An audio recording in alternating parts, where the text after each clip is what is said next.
Este contenido aborda temas sensibles relacionados con el suicidio. Si tú o alguien que conoces está en riesgo, en México puedes contactar a la línea de la vida al 800-911-2000.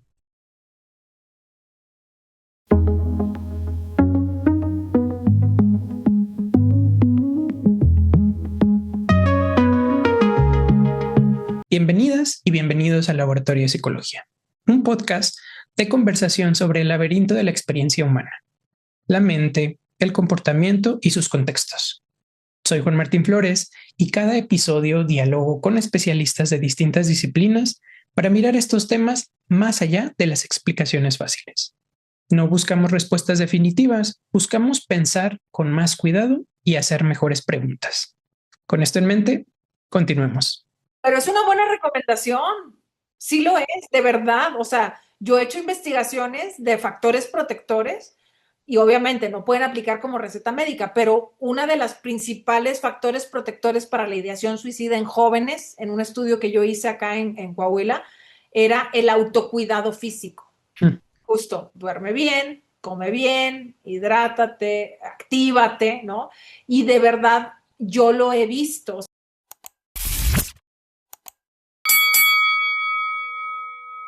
El día de hoy estamos con la doctora Carla. Carla, ¿cómo estás? Muy bien, muchas gracias, Juan. Gracias por esta invitación. Estoy muy contenta. Al contrario, de verdad es un honor conocerte y tener este tipo de conversaciones que ya quería tener desde el año pasado. Me da gusto porque son conversaciones muy importantes, ¿eh? A veces le sacamos la vuelta y no queremos hablar del tema, pero creo que hoy más que nunca estamos en un mundo y en un contexto bien complicado con un montón de factores de riesgo y que tenemos que hablar de prevención del suicidio si queremos realmente ayudar, ¿no? A alguna persona que se pueda sentir mal o que pueda tener algún pensamiento, que sepa de qué se trata, cómo se come, qué hacer, a dónde ir. Y muchas felicidades por este episodio que vas a grabar, ¿no? Muchas gracias. Bueno, pues empecemos. Primero, cuéntanos quién es Carla.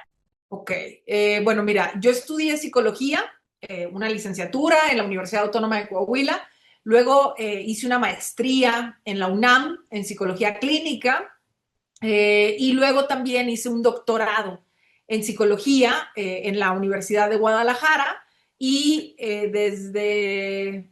bueno, trabajo en Coahuila, soy docente en la universidad, doy clases en licenciatura, maestría, doctorado. Y más o menos desde el 2015, hace ya 11 años, empecé a dedicarme de lleno al tema de suicidio. Yo ya había hecho una investigación en el 2004, o sea, hace más de 20 años, ya había hecho un primer acercamiento, había empezado a hacer lo que ahora se conoce como autopsias psicológicas. Luego, el tema siempre estuvo en mi corazón, la verdad, me llamaba la atención, me gustaba, me interesaba. Atendí pacientes con comportamientos suicidas, pero en el 2015 yo era directora de la Facultad de Psicología y nos mandan a hablar del gobierno de Coahuila y nos dicen, queremos que nos ayuden a hacer un estudio para conocer los factores de riesgo, para conocer los perfiles, y desde esa fecha hasta el día de hoy me he dedicado por completo a hacer intervención, prevención, postvención, a dirigir tesis de estudiantes. Tengo el honor de representar a nuestro país en un organismo internacional que se llama el International Association for Suicide Prevention, por las siglas es la IASP. Y si ustedes se meten a la Organización Mundial de la Salud, ahí van a ver que la OMS, junto con la IASP, son los que están dictando todas las medidas de prevención del suicidio en el mundo, ¿no? Y ahorita tengo el placer, el privilegio de representar a nuestro país. Y bueno, también estoy en otras asociaciones como latinoamericanas de prevención del suicidio, un Frente Nacional de Prevención del Suicidio. Y la verdad es que es un tema que me apasiona porque es súper complicado y además es como algunos virus, ¿no? Que van mutando, que van cambiando. Lo que yo descubrí y vimos que estaba sucediendo en el 2004 no tiene nada que ver con lo que encontramos en el 2015 y no tiene nada que ver con lo que estamos encontrando hoy en día. Entonces esto hace que sea un gran reto, no nada más para las personas que nos dedicamos a salud mental, sino para toda la población, como estar muy atenta, ¿no? A qué está pasando, cómo está evolucionando, quiénes tienen más riesgo, cómo podemos como hacer algo para prevenir, ¿no? Y creo que esa parte de que me parece que es un reto constante es lo que me ha apasionado muchísimo en tratar, ¿no? De entender, de aportar un granito de arena, de a lo mejor estandarizar un instrumento para nuestro país, pues para poder tratar de identificar y prevenir, ¿no? Entonces, más o menos por ahí va la historia de Carla. Y antes de empezar de lleno al tema del suicidio, estuve leyendo que hay como directrices para hablar del suicidio, porque, por ejemplo, es un tema muy sensible. Cuando alguien quiere hablar del suicidio, ¿qué es lo que primero debería de hacer, pensar, reflexionar antes de hablar del suicidio? Claro.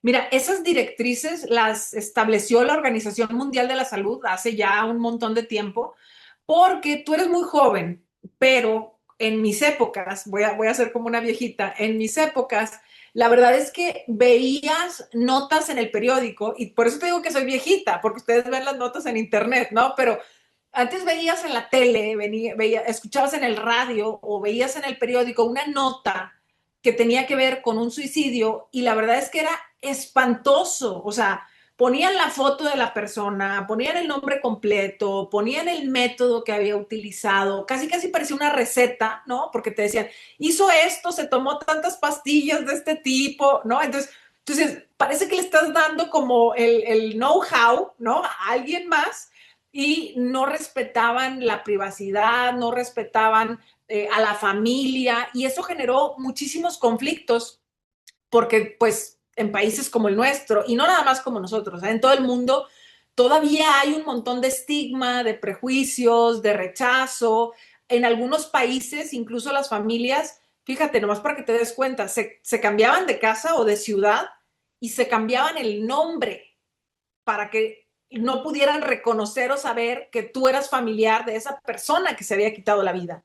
Entonces, imagínate la magnitud de este problema que la Organización Mundial de la Salud, que no tiene nada que ver con periodismo, que no tiene nada que ver con reporte de notas, tuvo que tomar cartas en el asunto para decirle a las personas que quieren hablar, que quieren publicar sobre estos temas, oye, no des los datos de la persona, no digas el método que utilizó, por favor, no digas que lo hizo por X, ¿no? Porque generalmente en los medios aparece como si fuera una razón.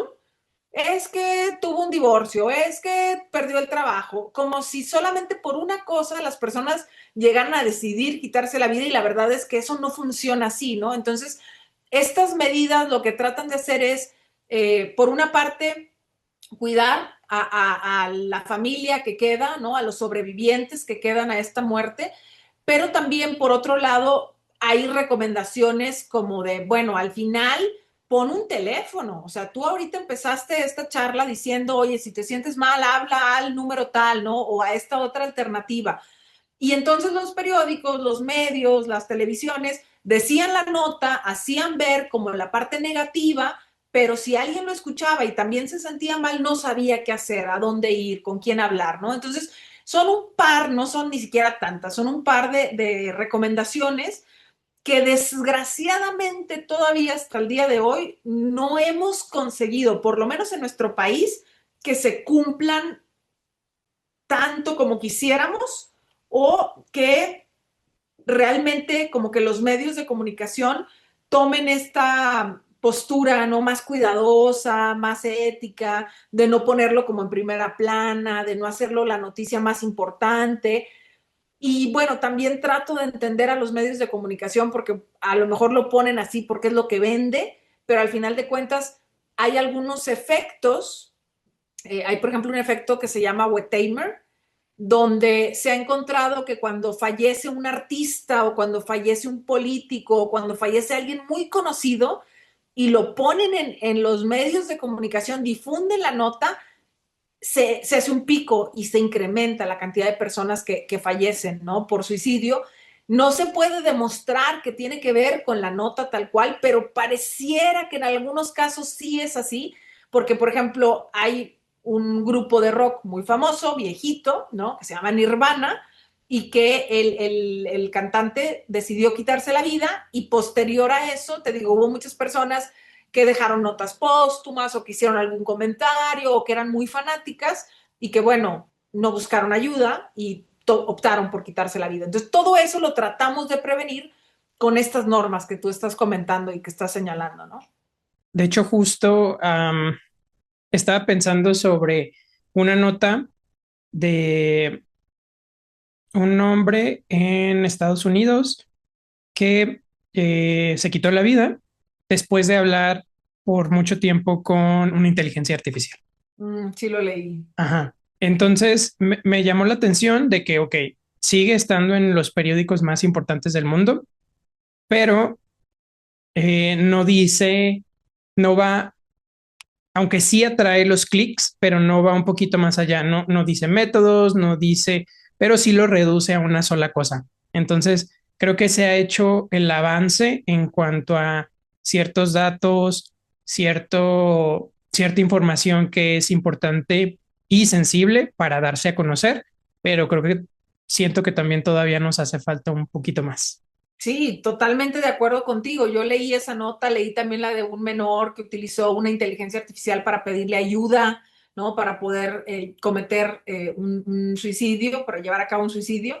Y la verdad es que sí, como bien dices, como que parece que sí hemos evolucionado un poquito, ya no digo el nombre, ya no digo el método, ya no lo hago tan amarillista, pero por otra parte sí dejo como esta perspectiva más como reducida, ¿no? Como reduccionista de, es que lo hizo por esta razón. Y no es que esté del todo mal, porque eso que se alcanza a ver hasta el final, ¿no? O esa última señal, nosotros lo conocemos como los detonantes, ¿no? Entonces ese fue ya como la última gota que derramó el vaso, pero el vaso ya estaba lleno, ¿no? A lo mejor esta persona que tú comentas estaba platicando con esa inteligencia artificial, pero ¿por qué? Pues me sentía solo, no me sentía incluido, a lo mejor tenía problemas, ¿no? Ahí en mi familia, o a lo mejor tenía algún otro tipo de sintomatología o de malestar, pero lo único que se ve hasta el final es que estaba platicando con una inteligencia artificial o tenía como una relación a lo mejor sentimental o de otro tipo con esta inteligencia. Y pareciera que luego eso distorsiona el concepto y entonces dicen los papás o los adultos o las personas de, ay, eso es malo, eso va a generar que los jóvenes o que las personas se quiten la vida y no funciona necesariamente de esa manera, ¿no? Entonces, sí, creo yo, como bien comentas, como que hemos avanzado, todavía nos falta, ¿no? La mayoría de las notas, por ejemplo, no te ponen al final el número de emergencias o no te dicen a dónde hablar, que ese es como que uno de los puntos que yo también creo que sería muy bueno, ¿no? Y ahorita te platicaba del efecto Wertheimer, pero también hay un efecto que se llama papageno, que es lo contrario, de cuando platicas estas historias de personas que sobreviven, que son fuertes, que son resilientes, que se sobreponen, ¿no? A un intento de suicidio, y esas notas no las suben, no las publican, y esas le dan mucha esperanza a la gente. Entonces, leer que alguien tuvo un momento difícil o escuchar una historia, ¿no? Por ejemplo, de alguien que te platica, no, pues yo cuando era joven hice esto, pensé esto o intenté esto, pero ahora he logrado estar en otro lugar, en otro momento de mi vida, pues eso podría también como generar esa esperanza en los demás. Y esas notas pareciera que casi no las leemos y casi no las vemos en los medios, ¿no? Quizás esas venden poquito menos. Seguramente que sí, si no veríamos muchas más. En cuanto a la psicología, ¿qué estudia la psicología del suicidio? ¿Cómo se aborda? Bueno, fíjate que es muy, muy amplio, ¿no? Justo hay como esta rama, esta derivación, ¿no? Que se le conoce como la suicidología, que es como algo parecido a la tanatología, ¿no? O algunas otras áreas que se van como deslindando.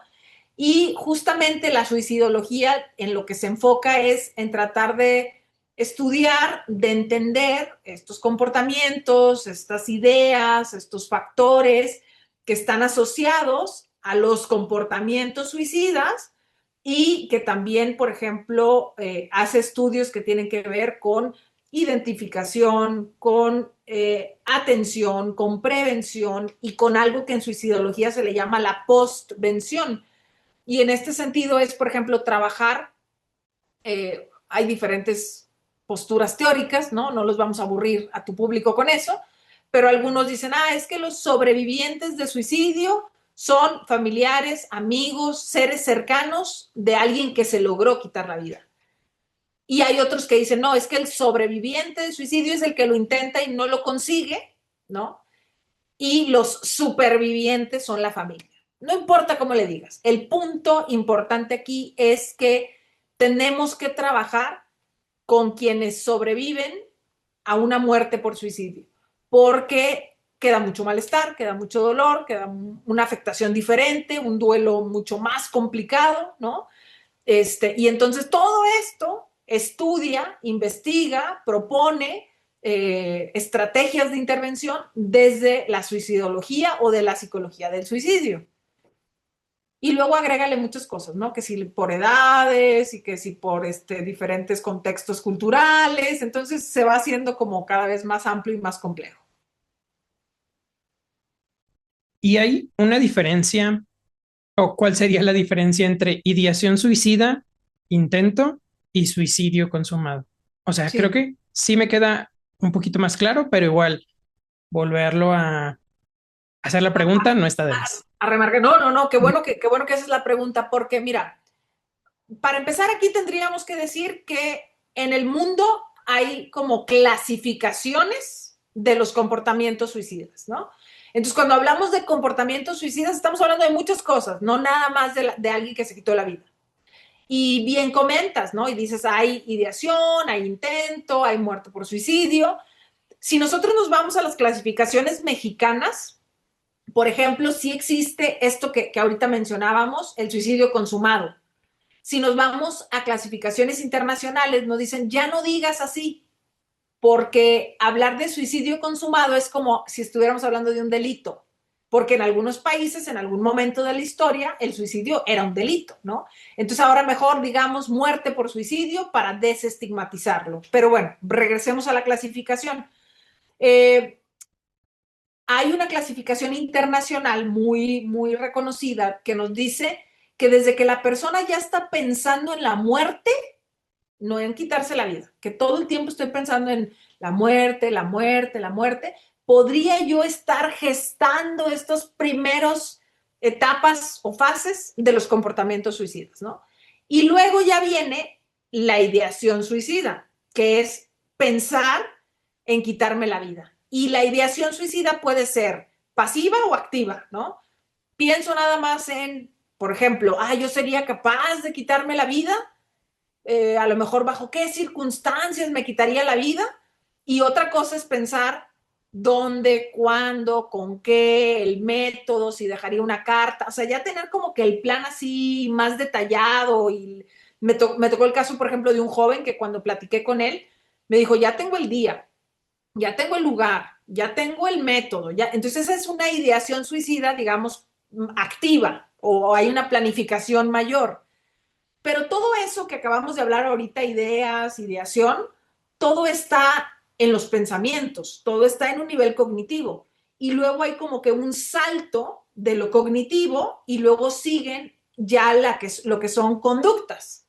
Por ejemplo, el intento, que es cuando ya me hago alguna herida o tomo algo o hago algo, ¿no? Ya físicamente, realmente para intentar quitarme la vida, o que lo consigo, ¿no? Que esa ya es la muerte por suicidio. Y este autor, que te digo que es muy famoso, se llama Gustavo Tuecki, es un canadiense, él junto con otros colegas a nivel mundial dijeron, también vamos a incluir en esta clasificación las autolesiones. Porque hay personas, este famoso cutting, ¿no? Hay personas que se cortan, que se pegan, que se queman, que se lastiman de alguna manera y que pudiera ya también tener una intencionalidad de quitarse la vida o, aunque no la tenga, puede llegar a provocar que se quite la vida, ¿no? Entonces, ellos también incluyen eso. Y te digo que hay un montón de clasificaciones porque, por ejemplo, en México hay algunos autores que dicen, pero es que también existe la amenaza suicida, ¿no? Entonces no hago nada, pero sí digo, entonces las palabras ya son una conducta de cierta manera, ¿no? Ya pasó de nada más pensarlo a decirlo, amenazar, ¿no? Hacer alguna expresión verbal al respecto.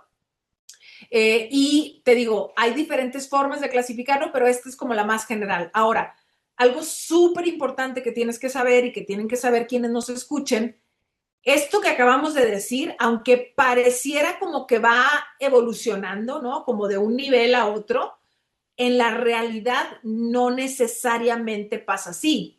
O sea, no tengo yo, por ejemplo, que empezar con, tengo una idea sobre la muerte, ¿no? Y entonces me sigo sintiendo mal y luego voy a evolucionar a tener ideación, pero más pasiva y luego, no. O sea, hay gente que de la ideación pasa a la muerte por suicidio, ¿no? O que a lo mejor de ideas de muerte pasa un intento, no es por fases, no es tan sencillo, ¿no?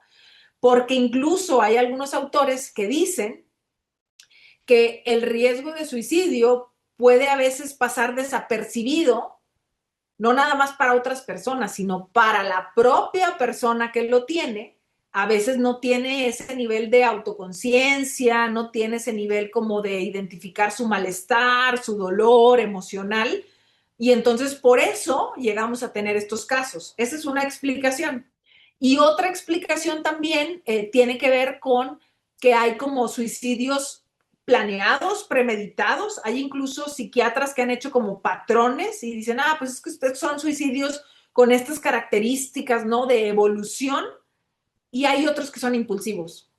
Entonces yo ni siquiera lo había pensado, no lo había planeado, pero en un arranque de ira o de algo que me dolió muchísimo, ¿no?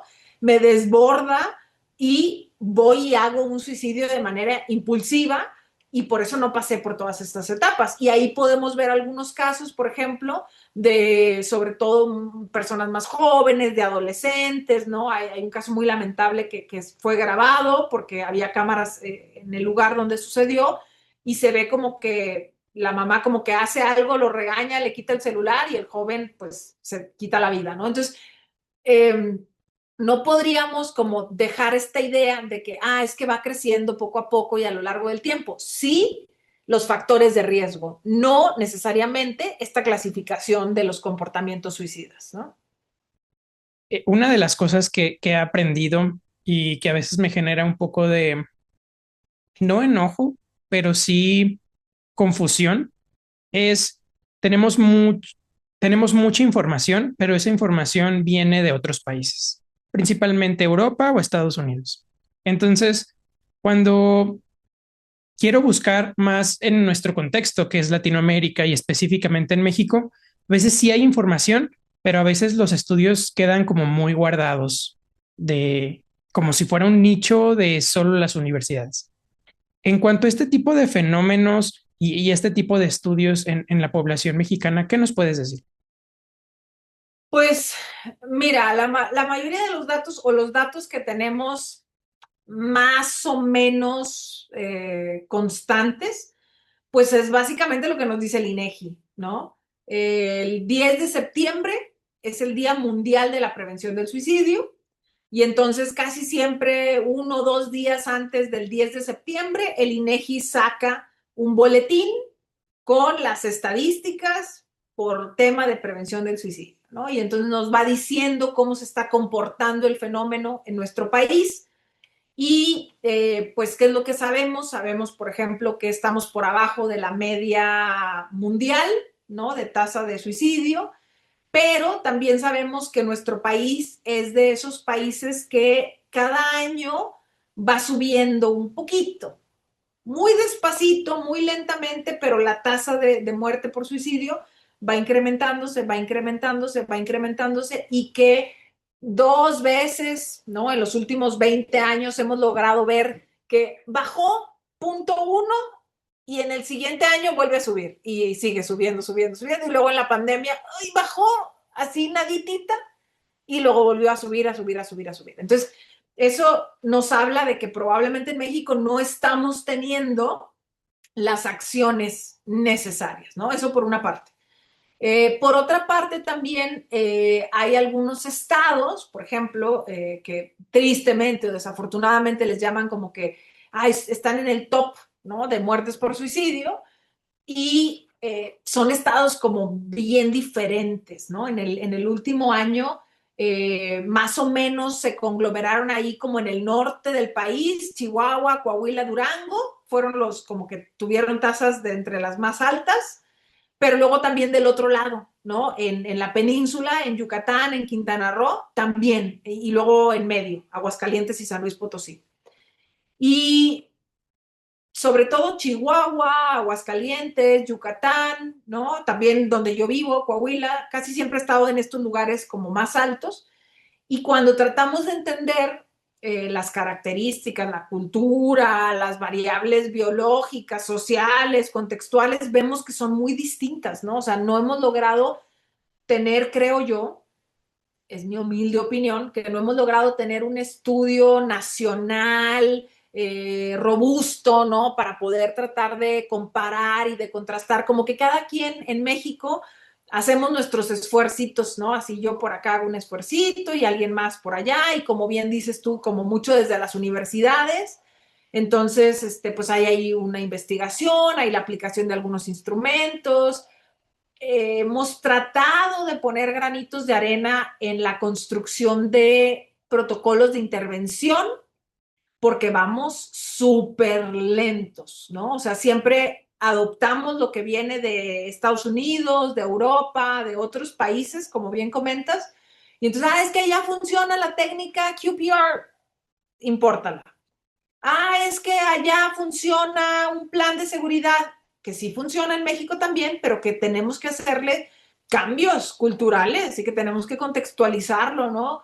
Y, por ejemplo, no sé, en el mundo se ha demostrado, y cuando digo el mundo me refiero al norte global, o sea, a los países ricos, ¿no? Ajá, a los En países el mundo, industrializados. ajá, exacto. En el mundo de la gente que tiene más recursos, funciona la terapia dialéctico-conductual, ¿no? La DBT, para temas de suicidio, porque se considera que la DBT funciona mucho para personas que tienen desregulación emocional, y se supone que uno de los factores, ¿no?, más importantes de riesgo es tener desregulación emocional para llegar a tener un intento, ¿no?, una muerte por suicidio. Pero allá, ¿no? Aquí hay toda una base sistemática del sistema de pobreza, de otro tipo de factores que es muy diferente, ¿no? Hasta el tipo de trabajos que se tiene en México no es el mismo que se tiene en otros países. Tú lo has dicho mejor que yo. Un colega con el que pude trabajar una investigación, él es de África, él es de un país que se llama Ghana, y en algún momento debatíamos y analizábamos y decíamos, es que en los países que somos pobres no es tanto el tema como patológico, no es tanto como el tema de la depresión o el trastorno límite, que son diagnósticos psicológicos, sino es más bien, pues vivo en la pobreza, en la miseria, en la desesperanza, en un trabajo que no me da para mí, para mi familia, tengo muchos estresores socioculturales, tengo muchos factores de riesgo estructurales, ¿no? Que bien comentas, por la política, por las instituciones, por la cultura, por lo que tú quieras, y entonces pues adopto protocolos que vienen de otros lugares que a lo mejor no se van a adaptar tan bien o no van a ser tan efectivos, y entonces pues cómo no va a seguir creciendo, pues lo que estoy haciendo no funciona tan chido, ¿no? Y además, por ejemplo, en este protocolo en particular, tengo una amiga que es buenísima en DBT y es maravillosa también en temas de suicidio, y ella y yo peleamos mucho, ¿no? Yo le digo, es que tu enfoque es para ricos. Tu enfoque es para ricos porque tienes que ir a terapia individual, pero tienes que ir a terapia grupal, pero tienes que tener un grupo de psicólogos que estén dando contención en casos de emergencia. Le Varios digo, profesionales ajá, le alrededor. digo, ¿cuánta gente puede pagar eso, no? Y entonces me dicen, no, pero es que entonces si lo hacemos a través de instancias públicas y las universidades, y le digo, pero no va a pasar, o sea, es como complicado el tema, ¿no? Sí. El caso es que en México, te digo, estamos tratando de hacer esfuerzos, estamos tratando de ponernos de acuerdo, estamos tratando de fortalecer el tema de prevención del suicidio. Sin embargo, tengo que reconocer, somos un país dividido, ¿no? Yo te platicaba al principio que yo represento una institución a nivel mundial y entonces cuando tengo que dar reportes les hablo a los que pertenecen al grupito de allá.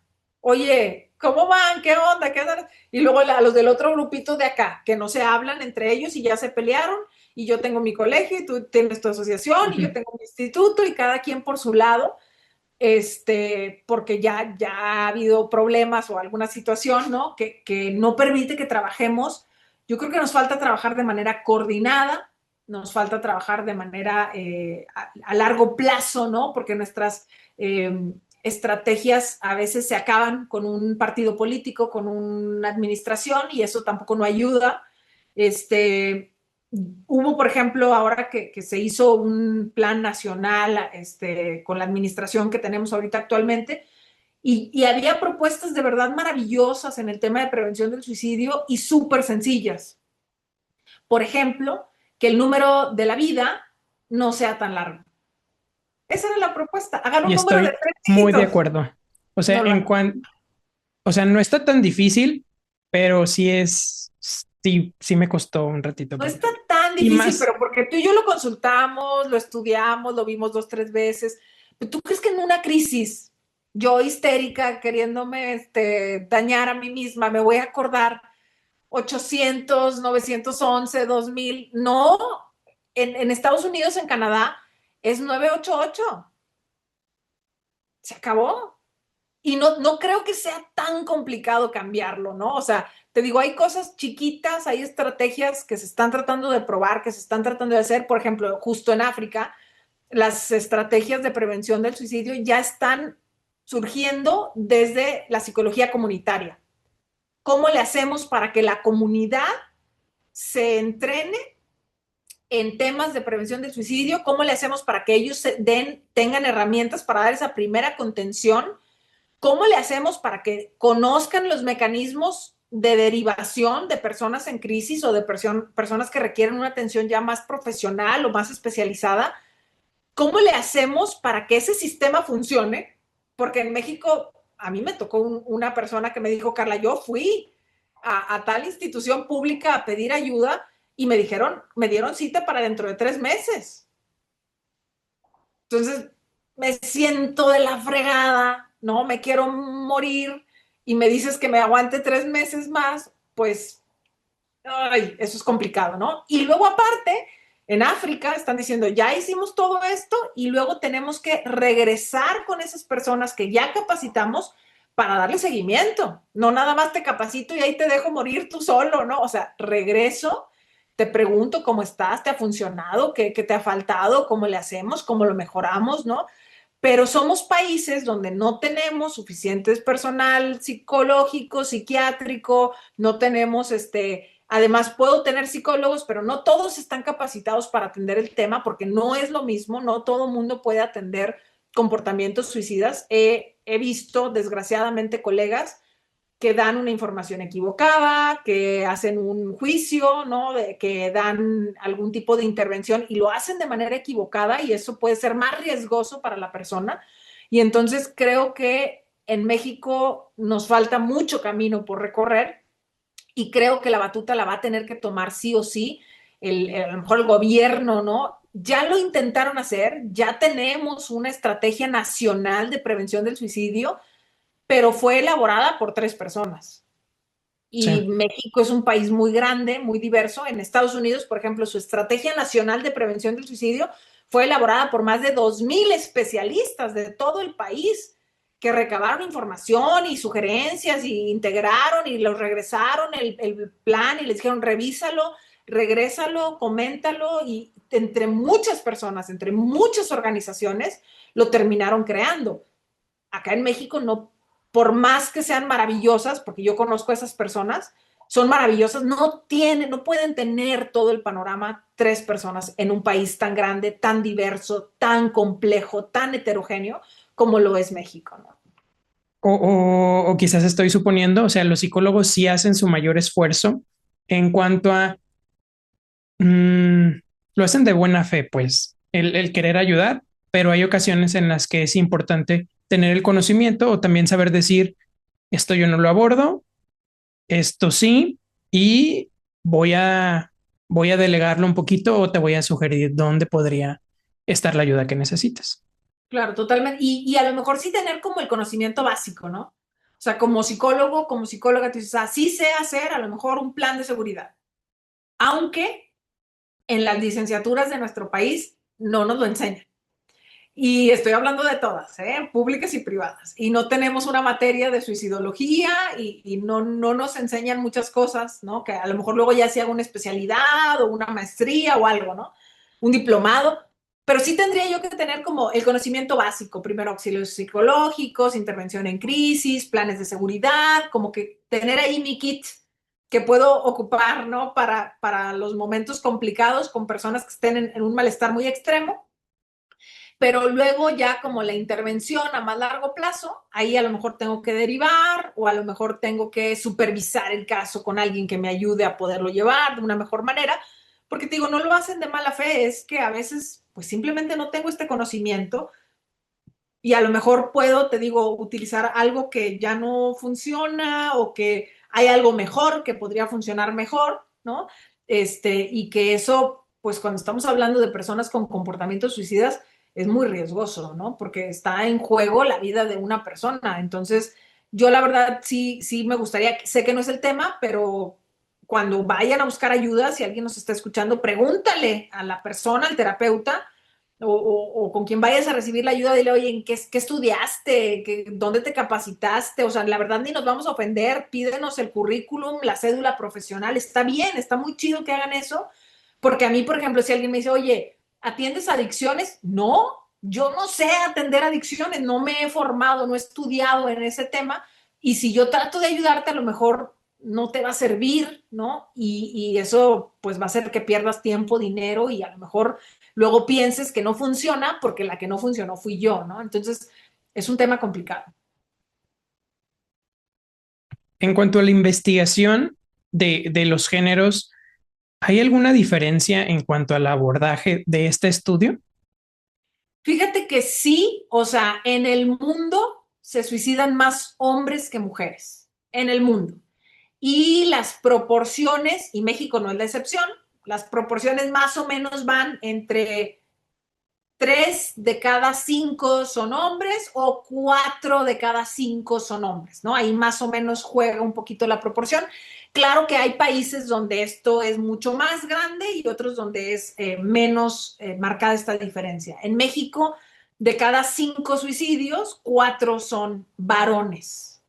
El último año que el INEGI nos envió su reporte, vimos algo muy interesante porque solamente, o sea, aparte de que te dicen como que en cuáles estados hay más tasas más altas y te hablan de algunos factores de riesgo y demás, te dividen como que los suicidios que ocurren en nuestro país según la edad. Y solamente en un rango de todos los que dividen, ¿no? Que van desde los 10 años hasta los 75 a más, ¿no? En un rango, las niñas se suicidaban un poquito más que los varones. Entre los 10 a los 14 años, en México, hay un poquito más de suicidios en mujeres que en hombres, solamente en ese rango de edad. Y ahí tampoco no hemos logrado descifrar por completo qué es lo que está pasando, pero hay varios estudios a nivel, pues sí, mundial, ¿no? Pero también latinoamericano, por ejemplo, como en Colombia, en Puerto Rico, en algunos países del Centroamérica, del Caribe, que han encontrado que hay un tema muy fuerte con el abuso sexual. Entonces, imaginémonos a lo mejor a una niña, ¿no? Entre 10 y 14 años que está viviendo una cuestión de abuso sexual, que es algo a lo mejor que lleva cierto tiempo o que ha sido muy violento o que no ha recibido la atención o no le creen, ¿sí? Y entonces a lo mejor el sentirse en esta situación de entrampamiento con el tema del abuso, pues pudiera ser que facilitara, ¿no? Que pensaran en quitarse la vida, pero te digo, no podemos asumir que es un solo factor, ¿no? Entonces puede ser, bueno, sí vivo abuso sexual, pero tampoco hay negligencia en mi casa, pues no me están haciendo caso, no me están cuidando, ¿no? Y a lo mejor en la escuela me está yendo mal en las clases y a lo mejor hay como 4 o 5 cosas alrededor que no están funcionando, que no me están sosteniendo y que por eso puedo llegar a intentar o a quitarme la vida, ¿no? ¿Por qué los hombres se quitan más la vida que las mujeres? Hay muchas hipótesis, hay muchas hipótesis. Algunos dicen que es que porque el método, ¿no? Que porque los hombres utilizan métodos más agresivos, más precisos, más violentos, y que las mujeres utilizan métodos donde es más fácil que las encuentren y que les brinden algún tipo de ayuda o que realmente no funcione como tal el método, ¿no? Pudiera ser, no quiero decir que no, pero también hay otra cosa bien interesante. Hay más intentos de suicidio en mujeres que en hombres. Entonces, podríamos pensar que también hay más mujeres que viven en malestar, que viven en dolor, que viven en alguna situación complicada, ¿no? En comparación de los hombres, pero yo no sé si con el paso del tiempo, te digo, lo intento, no lo consigo, y a lo mejor me da miedo, a lo mejor me arrepiento, a lo mejor eso me lleva a buscar ayuda, a lo mejor el mismo intento hace que se vuelva como menos carga, ¿no? Entonces, pudiera ser como muchos factores como socioculturales que estén generando esta diferencia entre los sexos. Lo que sí es verdad es que muchos estudios, no solamente en México, sino en el mundo, no consideran esta diferencia, o sea, no dicen, a ver, vamos a ver cuáles son los factores que afectan a los hombres y cuáles son los factores que afectan a las mujeres, vamos a ver cuáles son los tratamientos que son mejores para los hombres y cuáles son los mejores para las mujeres. Sin embargo, sí hay una cuestión de género que es evidente, ¿no? Y que si no la atendemos, pues tampoco no vamos a tener esta efectividad, ¿no? Hace como, yo creo que unos 3, 4 años más o menos, participé en un evento virtual porque estábamos en la pandemia y unas colegas de Inglaterra presentaron un modelo de terapia, de atención para hombres con intentos de suicidio.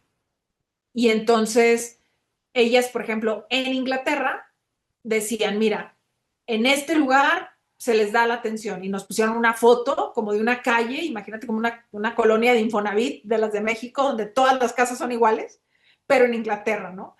Y entonces decía, en este lugar es donde damos terapia. Y tú veías casas con puertas y todas de ladrillo igual, y hasta que le pusieron así como que una flechita a la puerta que era la correcta, no tenía un letrero, no tenía una señal, no decía clínica, no decía nada, era una casa entre casas que se perdía por completo. Y luego cuando entrabas a ese lugar, entrabas a una casa. Había una sala, había una cocina, había un comedor, ¿no? Y entonces la persona, el hombre que iba a recibir ayuda, pues decía, ay, vamos a estar aquí en la sala, o no, mejor allá en la barra, en la cocina, o aquí. Y entonces se sentaban a platicar una hora, y entonces como ese lugar que no parecía un consultorio, que no ponía como en entredicho que el hombre estaba entrando a recibir atención psicológica, tal, hacía que tuviera más tranquilidad, que quisiera ir, que quisiera recibir la ayuda, que el terapeuta no se sentara, ¿no? Con un escritorio, sino que fuera como que, pues aquí en la sala, vestido así X como cualquier otra persona.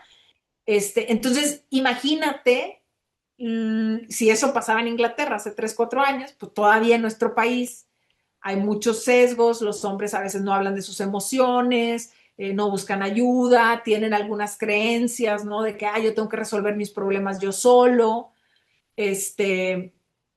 Yo en un estudio que hice con jóvenes en el 2023, encontré que los varones no les ayudaba el expresar sus emociones, que no era un factor protector de la ideación suicida el externar sus emociones, sus sentimientos hacia otras personas. Entonces, yo creo que una de las razones por las cuales hemos estado como batallando un poco con el tema de prevenir, ¿no? Y de detener el suicidio, es que las intervenciones son genéricas, no están pensadas para hombres, para mujeres, para niños, para personas de la tercera edad, ¿no? Entonces eso genera como ciertas dificultades, ¿no? Y ya sé que no me preguntaste, pero te voy a decir como quiera. Adelante, Ahorita adelante. estamos hablando de hombres y mujeres, pero por ejemplo en el mundo, quienes más se quitan la vida son las personas de la tercera edad. Pero en México, quienes más se quitan la vida son los jóvenes. Los jóvenes más o menos entre los 15 y los 29 años, los 30 años, por ahí más o menos son de las tasas más altas que tenemos en nuestro país. Y eso también nos habla justo de esto que decías, ¿no? De qué contexto estamos viviendo, qué futuro estamos viendo, qué oportunidades, ¿no? Laborales, de desarrollo personal estamos haciéndole notar a los más jóvenes, o si les estamos planteando panoramas muy devastadores y muy negativos que pues no están teniendo muchas ganas como de a lo mejor seguir, ¿no? Desde que yo nací hasta ahorita, ya mi adultez, durante mi vida se ha hablado muy poco sobre el suicidio. Entonces, no sé si eso también le pasa a la audiencia, pero saber que los jóvenes, las personas adultas mayores, creo que ahí viene mucho los tabús. Primero que no se habla. En las familias no se habla sobre el, o por lo menos desde mi experiencia, no se habla del suicidio, ¿no? Y cuando se habla, se dice como, creo que ya lo mencionaste, no sabía que llegaba a esos niveles de cambiarse de nombre, pero sí es como, ah, pues este es un problema, pero nuestro, solamente de la familia, no tienes que andar diciendo, es como si fuera el secreto de la familia. No sé, quizás es una mala referencia, pero hay una película de Disney que es no se habla de Bruno, ¿no? O sea, que todo el mundo tenemos un Bruno en su familia, en donde hay cosas que no se hablan, no hay temas que no se hablan, pero que ahí siguen y ahí van a estar siempre. En Claro. cuestión a este tipo de tabús o este tipo de creencias, específicamente en México, con qué te has encontrado? Bueno, mira, primero acabas de decir algo bien importante. No se toca mucho este tema en general, pero, por ejemplo, la UNICEF dice que los pensamientos suicidas ocasionales son sumamente frecuentes en la adolescencia y que incluso le ayudan a los adolescentes a resolver como estas crisis existenciales, ¿no? De quién soy, qué quiero, qué me gusta, qué es importante para mí en esta vida. Entonces, no hablamos del tema, dejamos que las personas, muchas personas, cientos de miles de millones de personas, atraviesen por este tipo de pensamientos y hay un riesgo cada vez más grande, ¿no? De poder llegar a caer en un intento o de incluso una muerte por suicidio. Entonces, eso es por una parte. Y luego lo que bien comentas, ¿no? O sea, del tabú, del estereotipo, del estigma, del rechazo.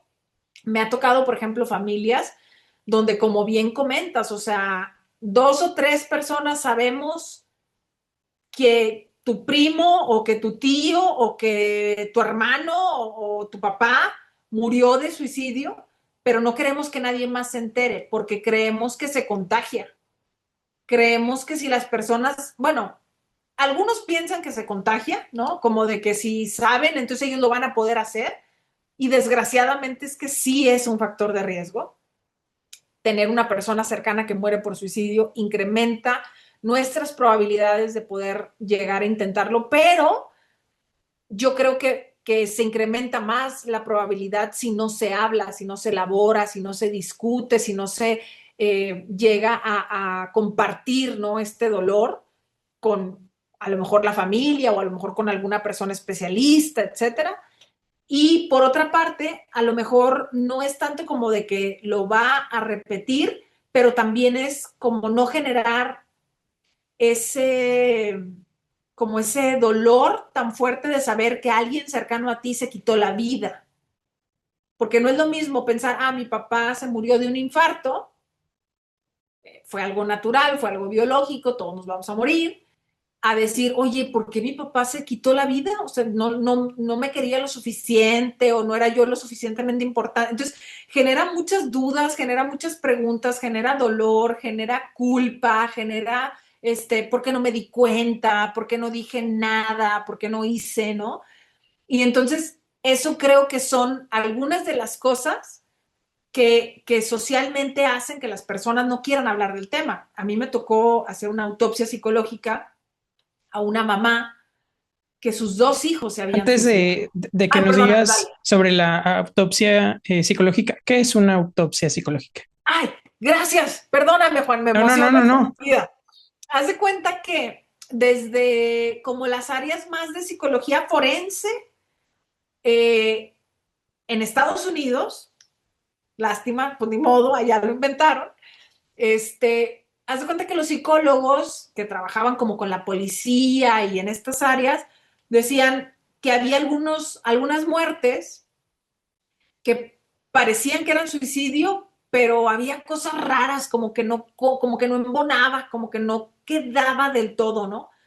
Y luego también había otros que parecía que eran como accidentes, pero estaba muy raro porque tuvo un accidente, si no estaba lloviendo, no le fallaban los frenos, no había una curva. Entonces, como que empezaron a haber muertes dudosas, que no sabemos de dónde vienen o cómo surgieron, ¿no? Y entonces, obviamente, pues una parte lo hace la medicina forense, ¿no? Y entonces hago estudios, checo el cuerpo y los órganos y tal, pero crearon esta herramienta donde a través de las entrevistas, son entrevistas que ya tienen ciertos temas que se abordan, que se exploran a detalle, a profundidad, ya hay un protocolo para poderlas llevar a cabo. Tú vas y le aplicas esta entrevista a personas cercanas a quien ha fallecido. Y entonces entrevistas a la mamá y al papá y al novio y al mejor amigo, a la mejor amiga, al compañerito, al profe, ¿no? Y entonces voy recabando información y reconstruyo psicológicamente a la persona para entender cuáles eran sus factores de riesgo, cuáles eran sus factores protectores, si había señales, si no había señales y tal. Y este tipo de autopsias psicológicas llevaba a que en algunos casos, por ejemplo, encontraran que un suicidio había sido homicidio.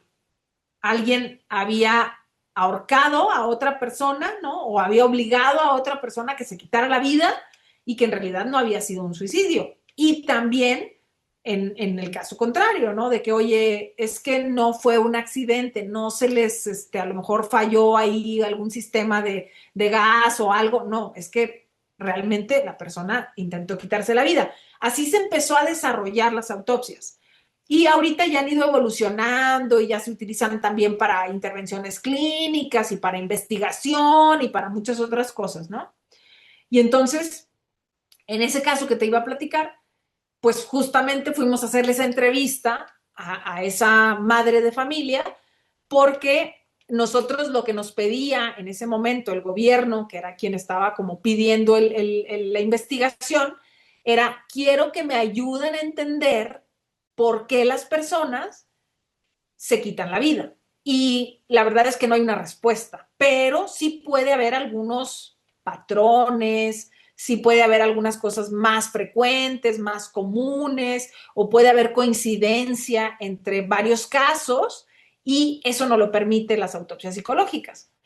Y yo les iba a platicar de los resultados de esto, pero sí les iba a platicar que a mí me tocó ir a la casa de esta señora y entonces cuando tocamos la puerta y le decimos, oiga señora, mire, nos pasaron sus datos de la fiscalía, tal, no sé qué, y venimos por esto de la universidad, ¿no? Y presentamos nuestras credenciales y todo, la señora abría la puerta así como que una rendijita y nos dijo, ¿y esto dónde lo van a publicar?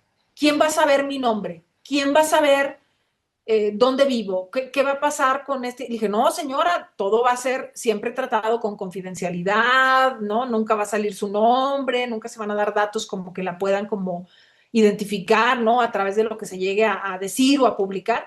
Ya se accedió, pero ella lo que nos platicaba era justamente eso. A ella, te digo, dos de sus hijos se les había quitado la vida con diferencia de ciertos años, ¿no?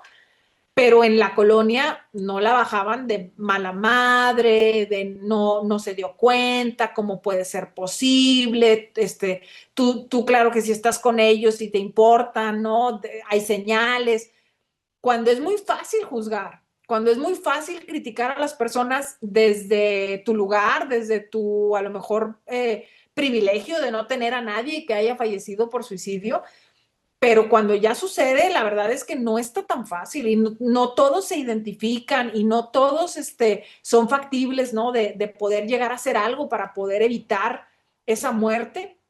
Y eso es algo bien duro y eso es algo bien difícil, ¿no? Yo, por ejemplo, soy profesora en la universidad, en la Facultad de Psicología, y a mí ya se me han suicidado dos estudiantes a los que yo les daba clases, que no los logré identificar, que no me di cuenta, que no supe y que deja tú, pues no nada más yo estoy ahí, hay una serie de estudiantes, de compañeros, de otros profesores, ¿no? Que ellos están estudiando psicología y que saben de los síntomas y del malestar y que se supone que tendríamos que tener a lo mejor un poco más de apertura para pedir ayuda, ¿no? Y para reconocer mis problemas, etcétera, etcétera, etcétera.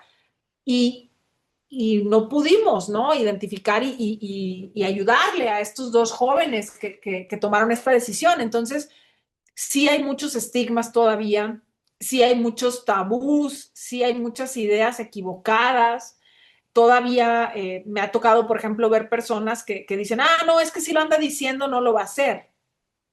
Es nada más está buscando llamar la atención, ¿no?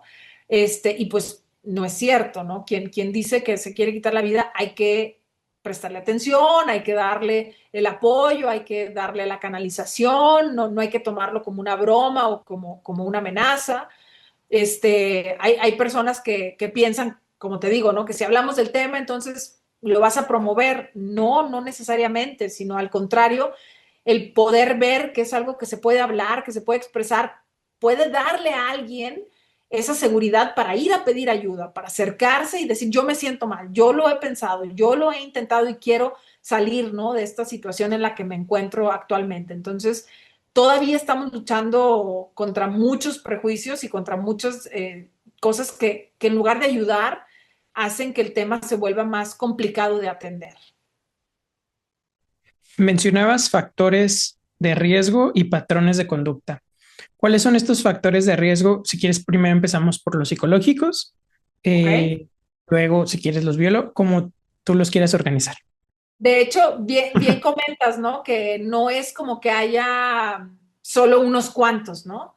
Hay muchos factores de riesgo y en psicología lo que hemos tratado como de hacer es como dividirlos, ¿no? Y entonces tratamos de decir, bueno, para poderlos estudiar un poquito mejor, vamos a ver los factores de riesgo psicológicos que tienen que ver más como con la persona, con mis rasgos, por ejemplo, de personalidad, como ahorita decíamos, tener impulsividad o ser una persona impulsiva, pues es un factor que se ha estudiado, que se puede relacionar, ¿no?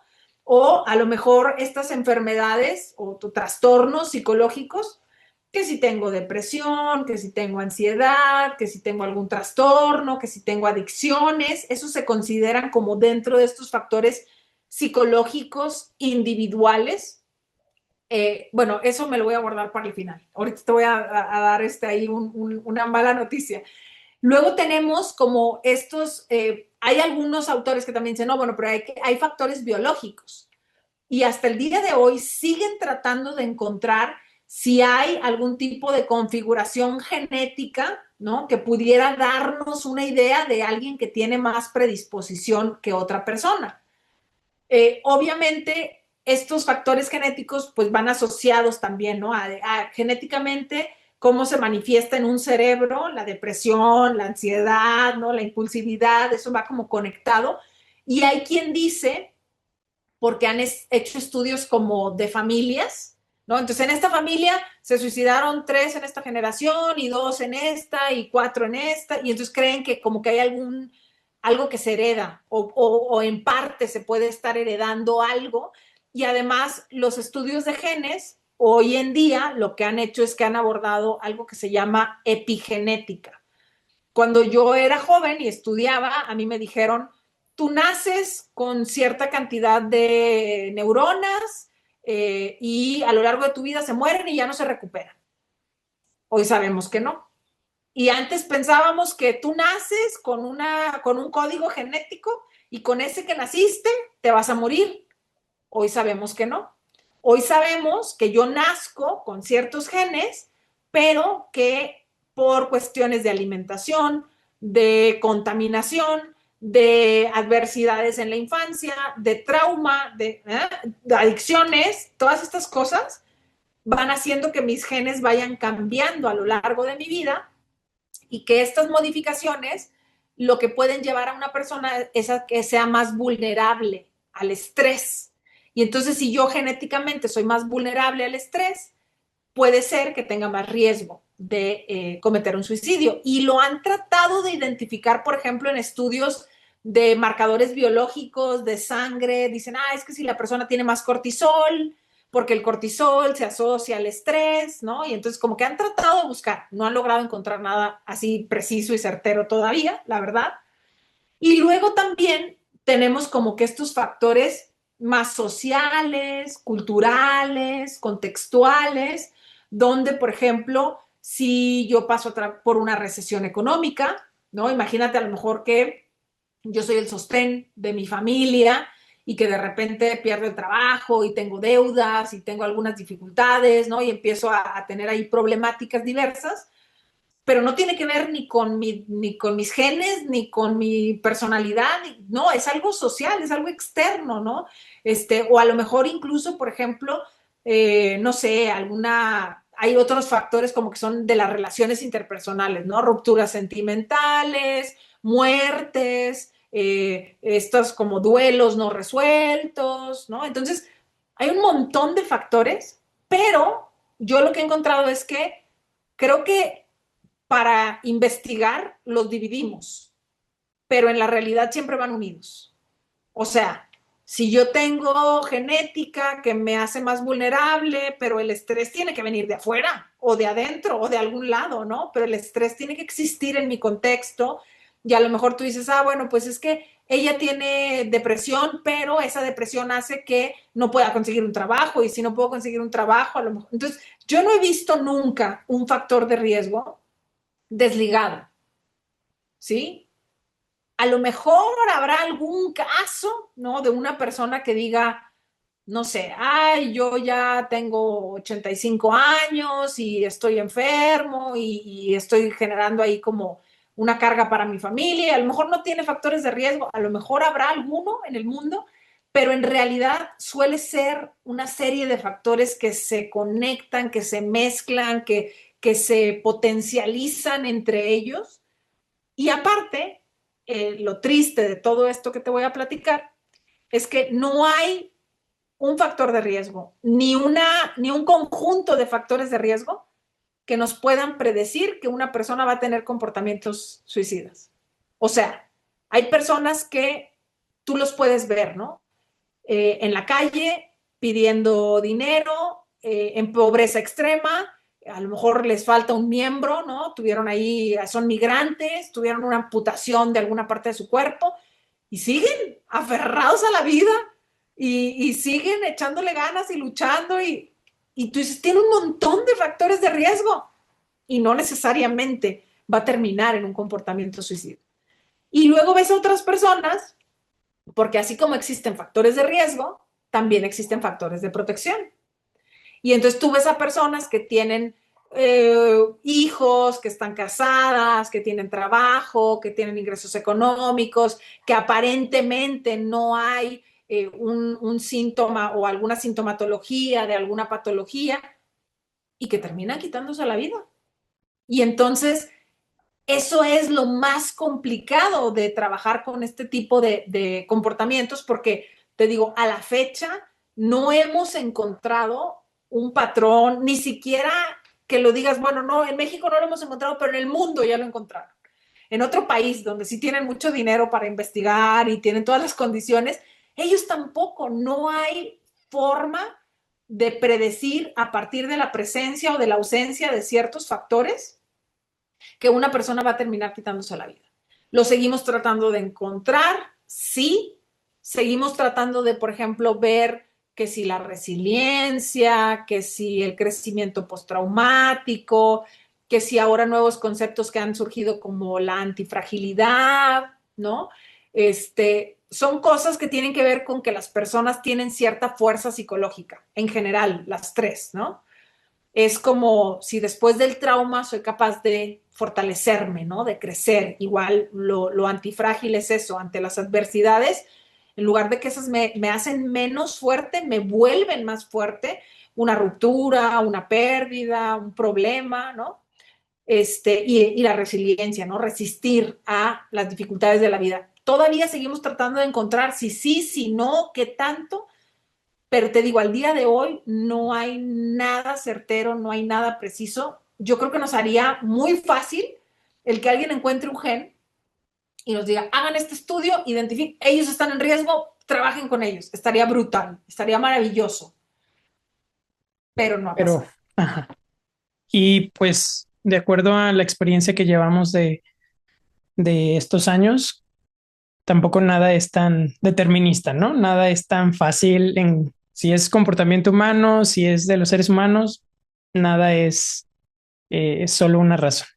Exacto, exacto, ¿no? Y te digo, en los comportamientos suicidas, híjole, es que hay tantos factores que se relacionan y que se conectan y que se influyen que no podríamos, o sea, yo no le podría decir a una mamá, si tú ves que tu hijo, no sé, por ejemplo, se aísla o que de repente lo ves que está llorando o que, no sé, juega muchos videojuegos, no hay forma de dar como en el clavo. Y yo por eso lo que actualmente hago o trato de promover es, sí, sí hay factores de riesgo, son todos estos, los hemos estudiado, no hay biológicos, hay psicológicos, hay sociales, eh, pero apuéstale a los factores de protección. O sea, trata de, todos vamos a tener factores de riesgo, todos, ¿no? Hay incluso algunos que dicen, hay un factor de riesgo es ser hombre. O sea, está complicado, ¿no? O sea, o un factor de riesgo es vivir en medio de una crisis mundial. Todos pasamos por una pandemia, ¿no? O sea, no hay manera de evitar algunos factores de Ahora riesgo. No una hay tercera manera. guerra mundial. Exacto, ¿no? O sea, las crisis geopolíticas no te van a preguntar a ti si quieres o no quieres que sucedan, ¿no? Entonces, ¿qué sí podemos hacer? Apuéstale a los factores de protección. Mejora tus canales de comunicación, mejora tus habilidades de afrontamiento, ten redes de apoyo. Si para ti es bueno y es importante la espiritualidad, fomenta tu espiritualidad, ¿no? Trata de cuidarte en la alimentación, en el sueño, en el ejercicio, ¿no? Trata de tener una vida balanceada, equilibrada, trata de disfrutar, ¿no? Lo que puedas, en la medida de lo que puedas, para que tengas como ese sentido, esa motivación. Entonces, creo que esos factores de protección, yo creo que es a lo que le podemos apostar, ¿no? Mientras hablaba sobre los factores de riesgo y sobre que era muy difícil determinar uno solo, recuerdo una vez que fui a Japón. Bueno, en Japón tienen o es conocido en ciertos lugares por tener altas tasas de suicidios, ¿no? Entonces tienen una política muy interesante, tanto de barreras físicas en la ciudad en general, en los trenes, o sea, cosas muy interesantes que a mí nunca se me hubieran ocurrido en México, pero fuimos a un bosque y salió la plática sobre las principales razones por las que la gente se suicida, ¿no? Hablaba de que número uno eran los problemas mentales, pero luego me puse a pensar, ok, pero ¿qué problema mental? Eh, ¿Son todos? Y para él, la forma en la que comentaba los problemas mentales era más como esquizofrenia o gente de la calle. Entonces dije, ah, bueno, entonces va por los problemas mentales que se ven a simple vista, ¿no? El otro era la pérdida del estatus económico y social. Esto era principalmente para los hombres porque en cuanto perdían su trabajo, en Japón tienen una cultura que son súper amables. Si uno va, son hermosamente amables, súper abiertos, pero ya dentro de su propia cultura, hacia ellos mismos, son muy conservadores, conservadores de su estatus social, conservadores de el tipo de familia que puedes ver, etcétera, ¿no? Tienen unas reglas muy estrictas sociales entre ellos. Entonces, una vez que se pierde el el estatus o el trabajo, es como perderlo todo, es como perder la familia, genera una vergüenza tal que es más fácil, no me gustaría decir más fácil, pero que una de las soluciones posibles es el suicidio. Pero también Japón tiene una historia muy interesante en cuanto al suicidio, porque en su pasado, los samuráis o ese tipo de cosas que todos conocemos, bueno, no sé si todos, pero es lo que más vemos de la cultura antigua japonesa, los samuráis veían el suicidio como una forma honorífica de morir. Es decir, preferían el suicidio de manera honrosa en donde yo morí por mi patria, yo morí por mi familia, yo morí por... Me hace pensar en que en realidad el suicidio se ve diferente en ciertos tipos de culturas, porque por ejemplo allá en el pasado era honorífica, pero en culturas como donde estaba el cristianismo, en realidad uno era pecado y dos, la forma en la que se veía el suicidio era como una falta total hacia ti mismo y en Japón era una redención hacia ti mismo. Entonces, eso es lo que me hizo pensar sobre los factores de riesgo y sobre que a veces queremos ver, por ejemplo, si nos vamos a Japón y implantamos una política pública de salud en Japón, pues tiene que ser muy diferente a o en México queremos utilizar algo de ellos acá, pues no tiene porque desde el pensamiento cultural, histórico, nuestro contexto es completamente diferente. Creo que eso ejemplifica, no necesariamente los ricos, pero ya son ricos. Japón ya es un país muy desarrollado. Entonces, pero me refiero a esta diferencia, sino de dónde viene la idea, sino también tropicalizar. O puede que muchas de las cosas, la verdad es que para un contexto mexicano, latinoamericano, donde somos súper abiertos, donde nos encanta hacer escándalos y todo ese tipo de cosas, pues quizás funcione de manera diferente. Totalmente. Y Juan, me encantó lo que me platicas, porque además yo también fui a Japón y amé ese país, está maravilloso. Yo voy a Hermoso. regresar un día, lo juro. Y sí, justamente esto que mencionas, por ejemplo, de los samuráis que hacían el harakiri, ¿no? Que así se les llamaba. Y que, por ejemplo, nosotros en nuestra cultura, no me acuerdo, no te quiero echar mentiras si en la maya o en la azteca o no sé cuál, pero nosotros, nuestros antepasados tenían una diosa del suicidio, pero si te fijas, la concepción que nosotros teníamos era como de que había alguien que te engañaba y que te llevaba a que te suicidaras. Según esto, esta diosa como si los hipnotizara o algo así, y entonces como que terminaban ahorcados porque los había llevado a eso, como si estuviera fuera de nosotros el control, ¿no? En algo externo, en algo mágico, en algo espiritual. Y en Japón era yo decido quitarme la vida por esto que hablabas, ¿no? Del honor, de limpiar, ¿no? La vergüenza, etcétera. Y como bien comentas, hay unas estrategias maravillosas. Esto, por ejemplo, de las barreras me llamó también mucho la atención. Y no sé si te han platicado o te tocó ver que en algunas estaciones de metro, por ejemplo, en las orillas, ponen luz azul porque la luz azul ayuda a que las personas como que se tranquilicen o que se relajen o que lo piensen dos veces o que activa como zonas del cerebro.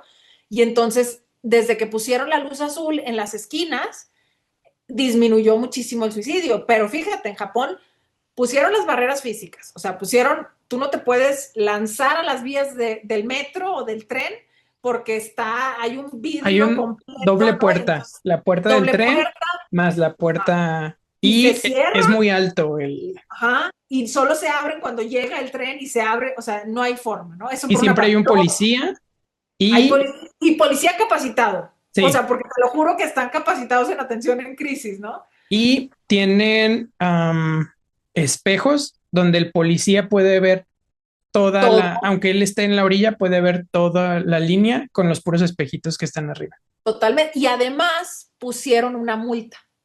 Si tú Sí, te sí, suicidabas, sí. tu familia tenía que pagar una multa y eso les pesaba más a las personas porque ¿cómo le voy a dejar una carga a mi familia? No sé qué. Entonces, si te fijas en Japón, hicieron un montón de cosas al mismo tiempo y capacitaron, pusieron líneas de atención, pusieron los espejos, pusieron las barreras, pusieron las luces, pusieron la multa, pues, y eso es lo que funciona aparentemente hoy en el mundo.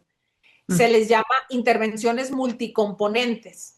Entonces, lo que están proponiendo algunos países en el mundo es, tenemos que trabajar para identificar a las personas que sí tienen síntomas, como bien te decía la persona con la que platicaste, el que tiene esquizofrenia, el que está en la calle, o sea, que identifiquen a estos grupos vulnerables o de riesgo, pero luego también tenemos que trabajar con el estigma de la sociedad para que sean capaces de ir a buscar ayuda, pero tenemos que hacer a lo mejor intervenciones a gran escala a través de las escuelas o a través de las empresas o a través de las instituciones que agrupan a la mayor cantidad de personas, pero también tenemos que invertir en hospitales y en a lo mejor tener más psiquiatras especializados o entonces es un conjunto de muchas cosas al mismo tiempo durante un periodo, ¿no?, prolongado, lo que parece que da resultados.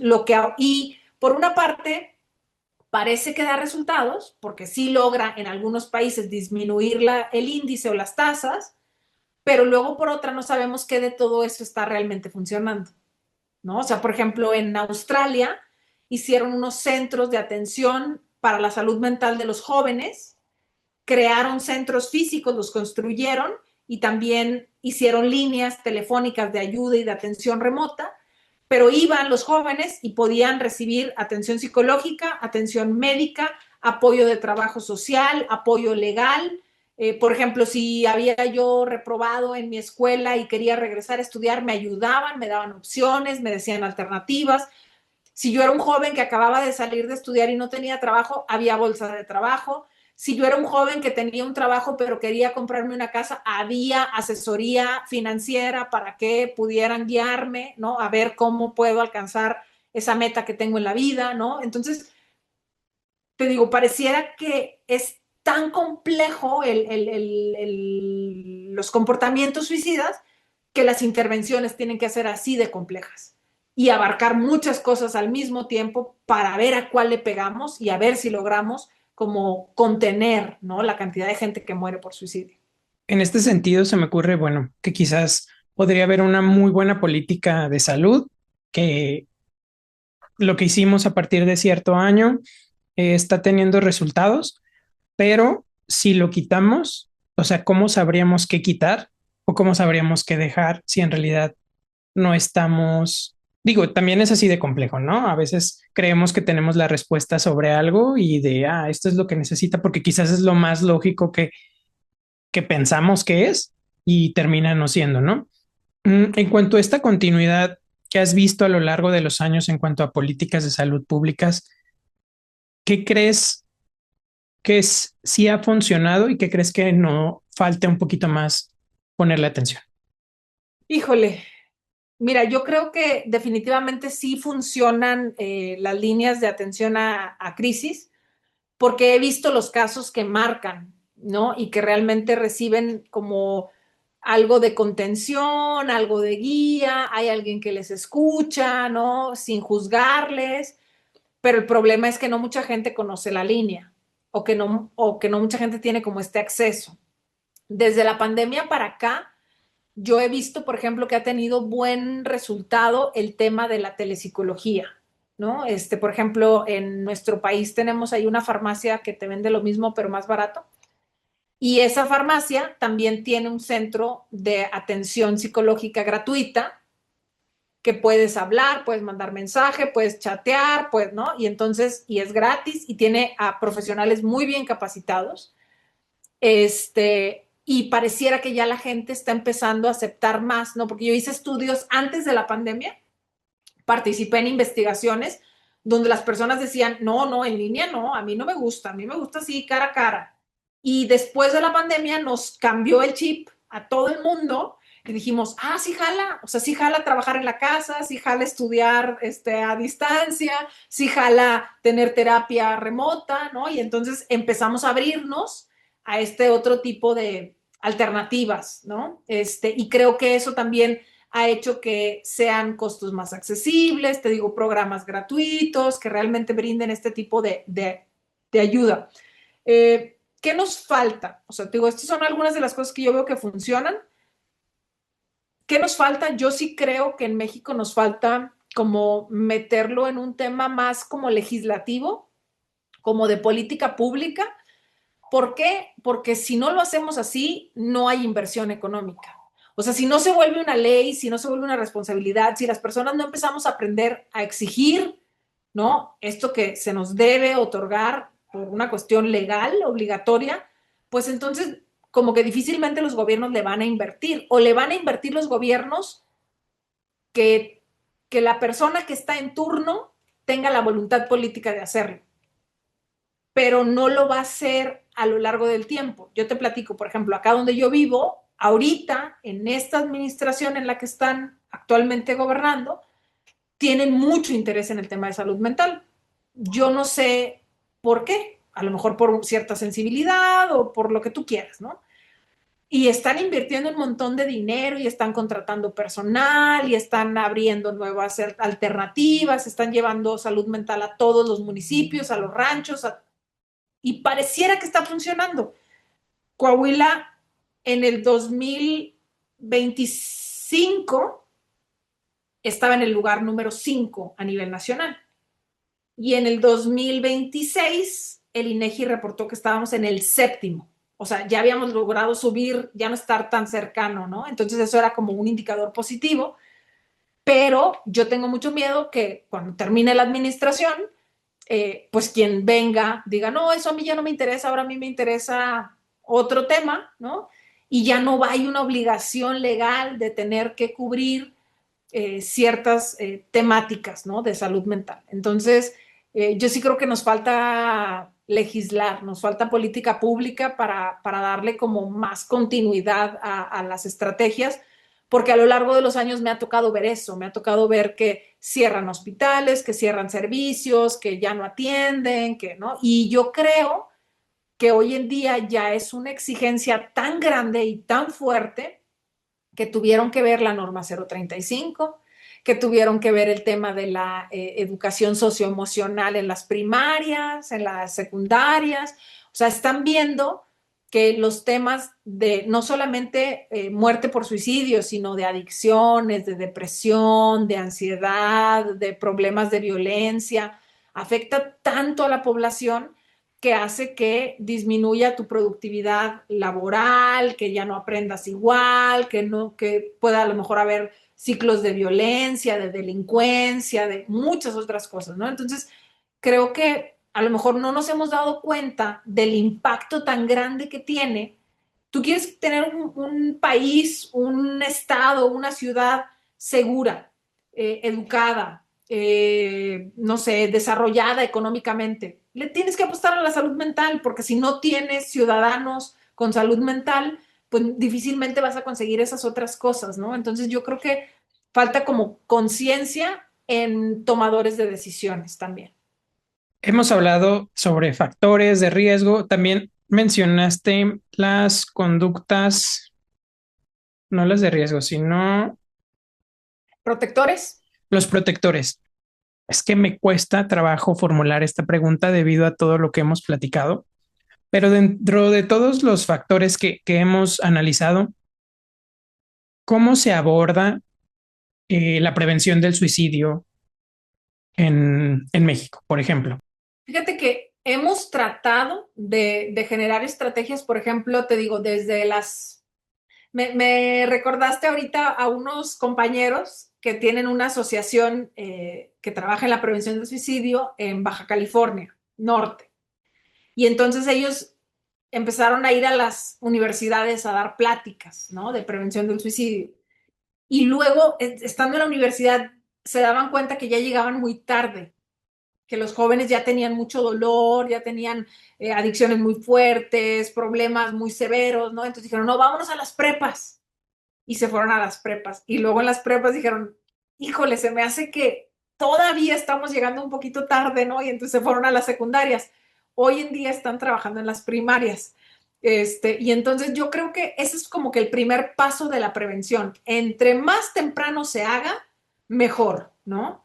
Entonces, ahorita, por ejemplo, a nivel nacional se está tratando de en las escuelas primarias incluir temáticas de habilidades socioemocionales. Entonces, enseñarle a los niños, a las niñas, a lo mejor comunicarse de una manera más asertiva, a lo mejor encontrar formas de solucionar sus problemas no violentas, ¿no? Con más diálogo, con mejor comunicación asertiva, a tratar de, por ejemplo, hay una habilidad que es súper importante que a veces no les enseñamos a los niños, a las niñas, a los jóvenes, que es la habilidad de pedir ayuda, ¿no? Y entonces, ese tipo de cosas, entre más chiquitos se las vamos enseñando, es más fácil que tengan como todas estas herramientas. De hecho, la Organización Mundial de la Salud, no te quiero echar mentiras, si en los 80s o en los 90s dijo que teníamos que trabajar todo el mundo en algo que ellos llamaron habilidades para la vida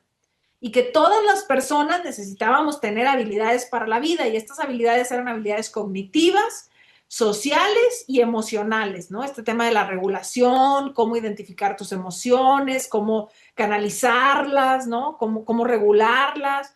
Entonces, esto son algunas de las acciones que se pueden llevar a cabo desde más temprano mejor, pero no debemos pensar que porque a lo mejor yo a mi hijo le enseño algunas habilidades, como que estas van a permanecer mágicamente.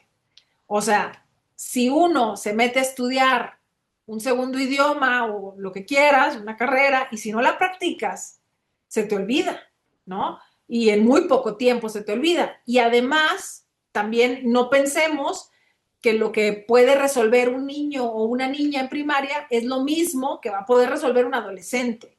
Entonces yo creo que hay que hacer como también como etapas de cursos, de talleres, de pláticas, de a lo mejor, no sé, campañas, y a lo mejor podemos utilizar hoy en día cuestiones de cultura, de arte, de deportes, ¿no? Como para que no se vea como que ahí va el psicólogo aburrido, no va a darte la plática, sino realmente estamos haciendo una competencia deportiva o estamos haciendo a lo mejor, no sé, algo de baile o de canto, de, no sé, algo que realmente les guste, que les llame la atención. Y luego decir, bueno, estas actividades y estas habilidades los vamos a trabajar en las edades, no sé, de 6 a 12 años, pero estas otras para los adolescentes, pero estas otras para los jóvenes y estas otras para los adultos, ¿no? O sea, porque también como adultos tenemos retos importantes, o para las personas de la tercera edad, ¿no? Desarrollar lugares donde se puedan reunir, convivir, seguir aprendiendo, que tengan acceso a la salud. Entonces, para cada etapa necesitaríamos estar generando estrategias. Y otra cosa súper importante que apenas hoy en día estamos empezando a reconocer y a darle la importancia es que muchas de las actividades o de las intervenciones o de la prevención tiene que surgir de las personas, ¿no? Yo hace poco me tocó trabajar con uno de mis estudiantes del doctorado y él, como proyecto, dijo, yo quiero desarrollar un protocolo de intervención, ¿no? Y me dijo, oiga, profe, es que lo voy a hacer, las sesiones, los objetivos, las técnicas, y le voy a ir a preguntar a los psicólogos expertos que me digan qué está bien, qué está mal, qué sirve, qué no sirve, que me lo corrijan. Yo le dije, maravilloso, me parece muy bien, pero luego, cuando termines de ir con los psicólogos expertos, te vas con los verdaderos expertos, que es la gente, y le preguntas a las personas que ya han ido a terapia o que han tenido algún intento de suicidio o que han tenido algún proceso terapéutico, qué les funciona, qué les gusta, qué les sirve, qué no les sirve, qué les falta, porque tenemos que escuchar la voz, ¿no?, de las personas para ver cómo voy y qué cambio y qué mejoro y qué modifico. ¿Cuál es el problema de la prevención? que a veces viene de arriba hacia abajo, de la cabeza, ¿no? Y la cabeza dice, yo creo que esto puede servir o esto puede funcionar. Y nunca le preguntan a la gente Parece si es una lo que buena quiere. idea.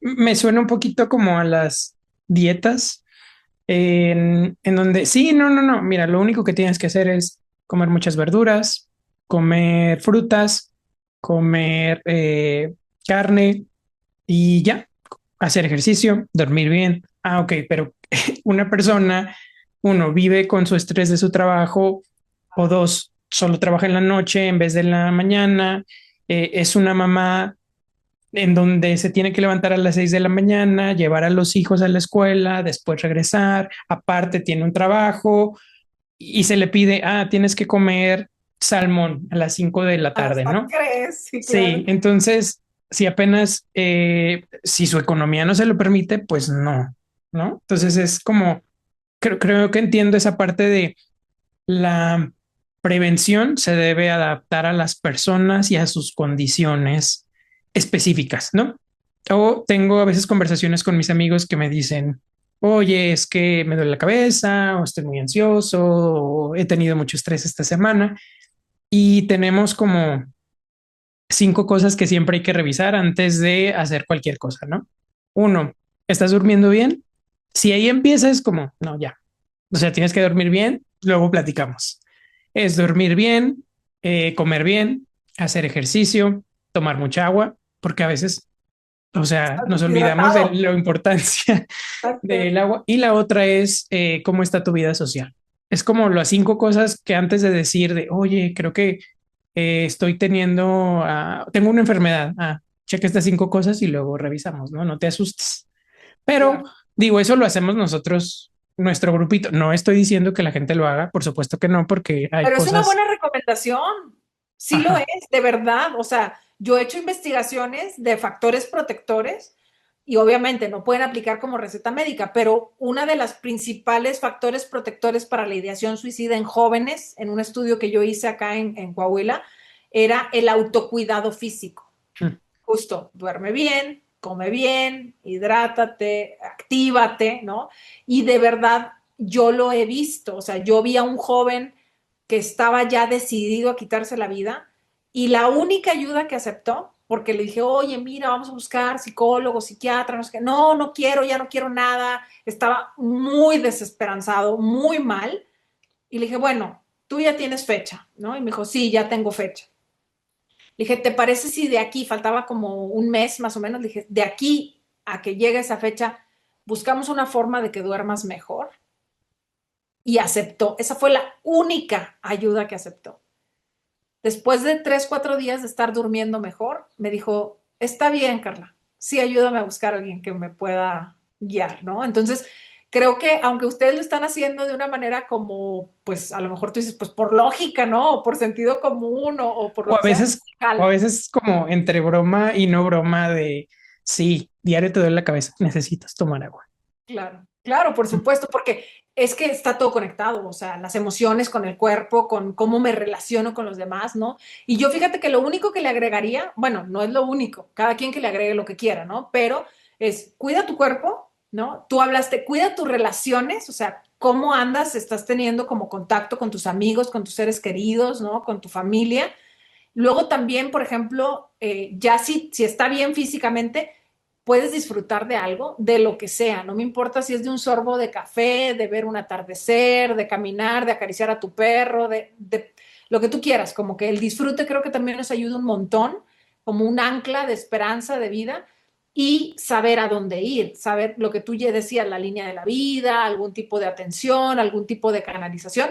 Ya cuando me siento desbordado, pues ya con esto que acabamos de decir, cuidar tu cuerpo, cuidar tus relaciones, cuidar tu disfrute y tu relajación, ¿no? Y también saber a dónde ir si necesito ayuda, yo creo que eso puede ser una estrategia muy general y muy básica para que las personas puedan tener algo de protección, ¿no? O de prevención. Una de las cosas que más me llamó la atención y es sobre una de las habilidades que mencionaste, que fue la habilidad de pedir ayuda. Creo que con eso, digo, aparte de todo lo que hablamos, creo que con eso yo sí me quedaría en como reflexión sobre, cómo yo puedo fomentar que dentro de porque la diferencia que puedo hacer es dentro de mi contexto, ¿no? Dentro de mi familia, mis amigos, y cómo yo podría fomentar también en mis primos que son menores, etcétera, la habilidad de pedir ayuda. Creo que habría muchas cosas en cuanto a la prevención de el suicidio que me suenan mucho a prevención del suicidio es el fomento de la vida. O sea, si le cambiamos un poquito, me suena a mí, o sea, me Sí, podrías decir totalmente, si estoy. totalmente. Entonces, para prevenir el suicidio, se fomenta la vida y la calidad de vida dentro de lo posible, ¿no? Podemos hablar, claro que hablamos desde nuestro privilegio, desde que estamos en un lugar en cuatro paredes, etcétera, ¿no? En un lugar cómodo, pero también fomentarlo dentro de nuestra familia, de nuestros amigos o los que son papás dentro de nuestros hijos. Esta habilidad de pedir ayuda podría ser un rayito de esperanza en el futuro. Totalmente. Y yo creo que ahí a las personas que queremos aprender a pedir ayuda y enseñarles a otros a pedir ayuda, es haciéndolo, ¿no? O sea, yo, por ejemplo, con mis estudiantes, de repente si me preguntan algo y no sé, les digo, no sé, a ver, saquen su celular, ¿quién me ayuda? No, o sea, cosas así de chiquitas, o a veces, no sé, voy cargando 1000 cosas y alguien me dice, te ayudo. Y mi primer instinto es decir que no. Y luego digo, ¿por qué no? Sí, ¿me ayudas con esto, por favor? Entonces, como practicándolo y siendo un ejemplo para otros, el demostrarle a nuestras personas de alrededor que no soy perfecto, que no lo sé todo, que no puedo con todo, ¿no? A veces, por ejemplo, cuando me dice la gente, ay, hola, ¿cómo estás? Le digo, no, hombre, bien cansada, ¿no? O sea, como reconociendo esta parte humana, vulnerable, que todos tenemos, creo que hace que vayamos como cambiando estos esquemas que las personas tenemos y que pensamos que tengo que ser fuerte, tengo que poder, tengo que resolver, tengo que resistir, tengo que, y eso te carga un montón de peso, ¿no? Y de como presión, que a veces creo que eso es lo que nos puede llevar a veces a pensar, ¿no? En que, ay, mejor ya no quisiera estar aquí, pero cuando sabemos que podemos como aligerar el peso y pedir ayuda y tener como esta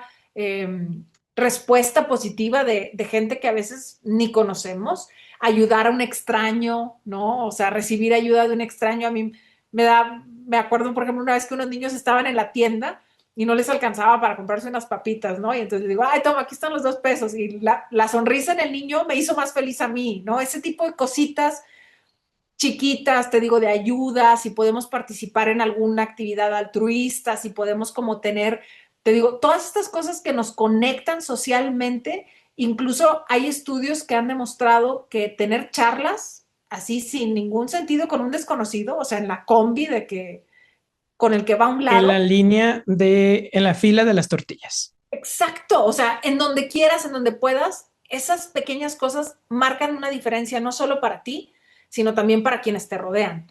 Y de eso se trata de conectar con la vida, ¿no? Con ese sentido, con esa relación que tenemos entre unos y otros. Y yo creo que no se necesita grandes cosas, no se necesita grandes habilidades como para poder realmente estar poniendo nuestro granito de arena, ¿no? Y antes de cerrar, ¿algo más que te gustaría agregar a esta conversación? Fíjate que yo tengo un tatuaje de un punto y una coma, y ese punto y coma es como una filosofía que se manejó en algún tiempo de la prevención del suicidio, que hablaba de que en la vida nos podemos sentir mal, podemos estar abrumados, ¿no? Y es válido hacer una pausa, incluso a lo mejor una pausa un poco prolongada. Lo que no se vale es poner punto final, ¿no? Entonces, cuando a mí me ayuda mucho, cuando estoy en una crisis, cuando estoy con mucho malestar, con muchos dolores, date un espacio, date un respiro, desconéctate tantito, haz a lo mejor tantito detox de redes, ¿no? De noticias negativas, conecta con la gente, reencuentra tu objetivo que te ancla a la vida, que te da esperanza. Y después de esa pequeña pausa, que pueden ser minutos, horas o a lo mejor incluso tal vez un par de días, luego continúas, ¿no? Con tus compromisos y con tus responsabilidades y con lo que te toca hacer. Y yo creo que esa es una filosofía que a mí en lo personal me ha ayudado mucho y que creo que a algunas personas les podría servir saber que se vale detenernos y luego poder continuar con lo que se requiera, ¿no? ¿Y alguna pregunta que te gustaría que la audiencia se llevara para reflexionar?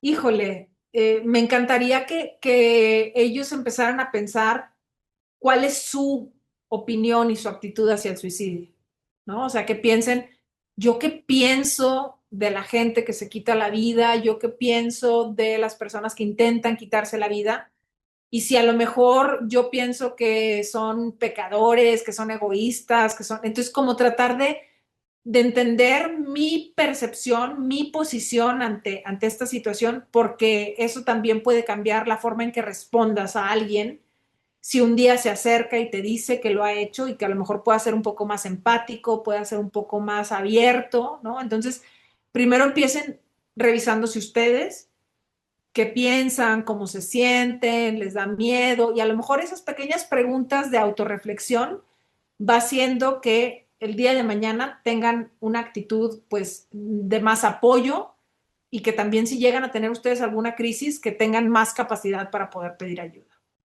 Carla, la verdad fue un verdadero placer y honor compartir este tiempo y este espacio contigo. Y para la audiencia que nos escucha, vamos a dejar en los comentarios la línea de la vida y todos los recursos que tengamos en este momento. Me pareció una muy buena idea que el número de teléfono fuera más fácil, entonces podría ser una muy buena idea. Si alguna persona tomadora de decisiones en políticas públicas nos escucha, sería muy buena opción para tenerlo ahí. Un honor haber compartido este espacio contigo. Al contrario, muchas gracias, cuídense.